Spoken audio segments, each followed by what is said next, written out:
Hello everyone, welcome to అమ్మా diaries 89.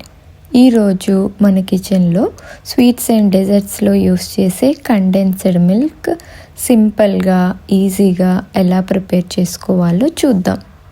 దీనికి ముందుగా మనము పాన్ను ఒకసారి వాష్ చేసుకొని తీసుకోవాలి, ఎందుకంటే పాలు అడుగంటుకోకుండా ఉంటాయి. దానికోసం 2 కప్స్ మిల్క్ తీసుకున్నానండి. 2 కప్స్ అంటే 500 ml మిల్క్, అందులోకి 100 grams హాఫ్ కప్ వరకు షుగర్ తీసుకోవాలి.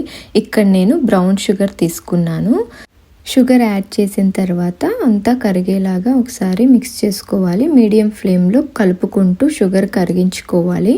షుగర్ కరిగి మనకి పాలు మరుగుతున్నాయి కదా, ఇప్పుడు స్టవ్ని లో ఫ్లేమ్లో పెట్టుకొని కలుపుకుంటూ ఈ పాలు సగం అయ్యేంత వరకు మరిగించుకోవాలి. మిక్స్ చేసుకుంటూ ఉండాలండి, లేకపోతే అడుగంటుకుంటుంది. ఇప్పుడు చూసారు కదా, పాలు సగం అయిపోయాయి. ఇక్కడ నేను బ్రౌన్ షుగర్ తీసుకున్నాను కాబట్టి కలరు కొంచెం డార్క్గా వచ్చింది, లేదంటే వైట్గా ఉంటుంది. నేను డిఫరెన్స్ చూపిస్తాను.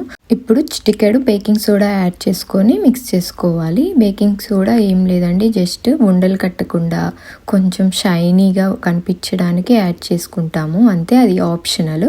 బేకింగ్ సోడా లేదంటే స్కిప్ చేసినా ప్రాబ్లం లేదండి.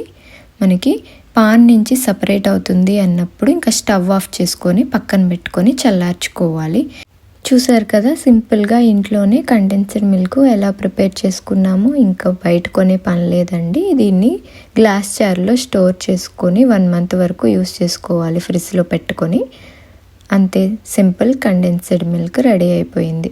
ఇక్కడ మీకు వైట్ షుగర్ అండ్ బ్రౌన్ షుగర్తో చేసిన కండెన్స్డ్ మిల్క్ డిఫరెన్స్ చూపిస్తున్నాను. ఓన్లీ కలర్ డిఫరెన్స్ వస్తుంది. మనం కావాలంటే బెల్లం కూడా యూస్ చేసుకోవచ్చు.